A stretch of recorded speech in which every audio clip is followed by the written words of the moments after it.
ব্যাপার? এই গ্রামের লোক সব মরে গেছে নাকি? একটা লোক দেখতে পাচ্ছিনি না? বাধা পাড়া এখন আমার বউনি হইলো না যে। এই রাস্তাতে তো একটা মেয়েও দেখতে পাচ্ছিনি, বসকে কি জবাব দেবো? এই রমজান, ওই দেখ একটা মেয়ে আসছে, চ ধরে লি যাই। এই চল বসের কাছে। কেন গো, তোমার বছর আবার ছেলে হয়েছে নাকি? হ্যাঁ ছেলেইছে, তো হাত তো। ছেলের বয়স কত? বেশি না, 40 বছর মতো হবে। উম্মা, অত বছরের ছেলেকে আমি নাচাবো কি করে? এই অত কথা বলছি কেন, চ হাট। বস আপনার জন্য মেয়ে চলে এসছি।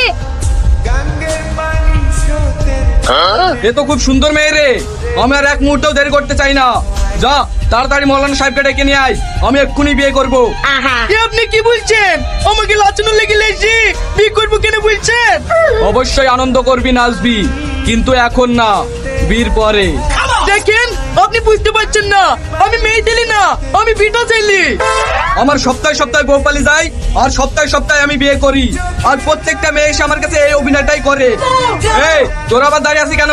যা তাড়াতাড়ি মৌলানা সাহেবকে ডেকে নিয়ে আয়, আমি এক্ষুনি বিয়ে করব। আপনার পা ধরে বলছি, আপনি আমাকে বিয়ে করেন না, আমি মেয়ে দিলি না, আমি বিটা চাইলি।